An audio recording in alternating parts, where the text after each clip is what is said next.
Imagine his head was the svelte dancer that we place into the basket. The way the classic sword basket works is the swords will go over the person, and then they might be curled around, and you have one go right through. That will not work here. So we do it, we'd go over and over, and then I have one go through here. And this is a regular paper bag with just a little bit of, see what we did to the front there? Oh, yeah. Yeah, it's kind of like death skull, all right? So what I did is I took a paper bag, and on the inside, and I got you the really, really nice cheap glue that's got the tape with the really nice scent that gets you high. Oh, yeah. Is I taped around where the umbrellas are going to go through.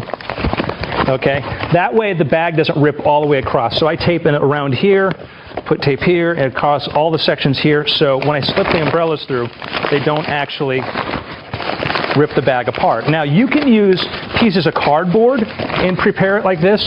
You can do the really quick and dirty way, like I did, to risk somebody else's life. I mean, if it were me, I'd like to use metal plates, but for him, that's fine. So that's what I have. I have tape in and around there. And I'm going to explain what happens. So this goes in there. Now, you notice from the front, it's kind of narrow. You have this like, oh, gosh, it's like, all right, let's go rob somebody, okay? It's like Grand Theft Auto.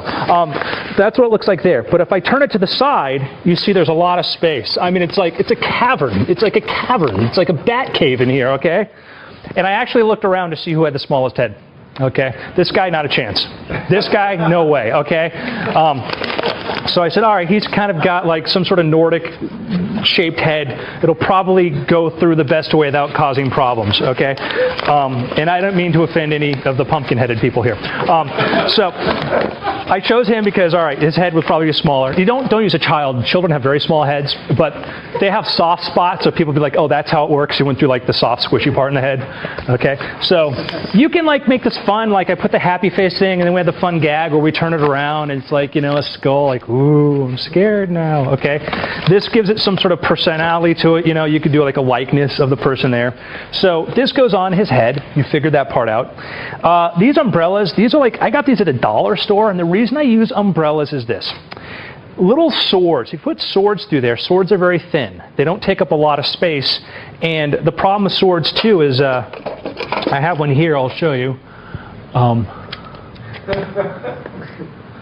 Yes. I mean, the problem with swords is, you know, people know that, okay? What are you, like 22 inches across there? Yeah, perfect. So I don't use swords because, one, they're too thin. And one of the things mistake magicians will make with stage swords is they'll use like real samurai swords, which are only like, well, real like made in Japan or China ones, but they're only that thick across, which doesn't look as impressive when you have a large box. You want to create the illusion that you're destroying that area in there. So umbrellas are nice because they're nice and bulky, okay? The actual space the umbrella takes up is like that, okay? So when I shove that through, it fills up a lot of volume. So the first thing I want to do to make sure is that I don't actually like shove this into his eye or his ear or pluck out an eyeball, okay? That would be bad.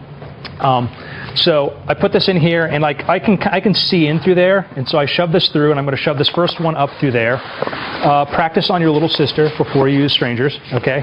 You can actually put that hole further down, okay? So there's the first one. You just want to make sure that the umbrella doesn't like slide out, okay?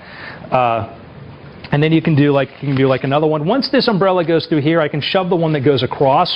If I shove it in back of there, that'll murder him. That would be bad. So I'll put this in front, and I'm not really shoving this through very hard because I don't want to kill this kid, not yet at least. And so I go there, and I'll shove this one in there and create that illusion. He might get a little bit of a rug burn on his face, but he's okay. Okay. So now I've got that through there, and so we've created this here, and don't slouch. Perfect. We go there, and so I'm just shoving this in front of his face, over his head, and I do the same with this one. I like to use like the red and the black. If you put cardboard in front of there, like if you use this multiple times, it starts to get very floppy.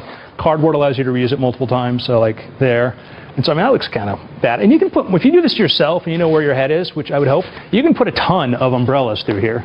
So now we do the last one. The nice thing about the last one is it's not any risk of hurting him, but I can just do this kind of move like that and do this kind of thing. And you've got, you know, you've potentially murdered somebody. And if you want beforehand, like I'll give them instructions, like after the last one goes through, like just be limp. Like they'll be limp and I'll pick up their hand and be like, as you can see, perfectly fine. And we're done with this trick. And throw a sheet over them or whatever and, like move right along. If you want to get really gross, you could have blood come out, if you wanted to. You could get some ramen noodles and, whatever, okay? So then we pull them out and take them out and when you do this, you want to be careful that they don't just slide out because it's nowhere near as impressive. And then you can hold on.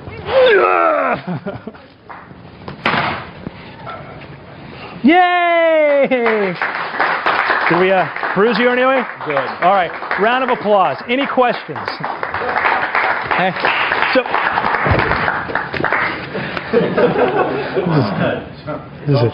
I don't trust this stool. I'm afraid to get off this stool right now, too.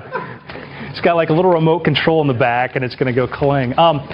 It's a paper bag. You can use a couple paper bags to reinforce it, but illusions don't have to be, big, huge props. I got my start with big stage illusions. I built in my front yard with my dad. I built in my garage.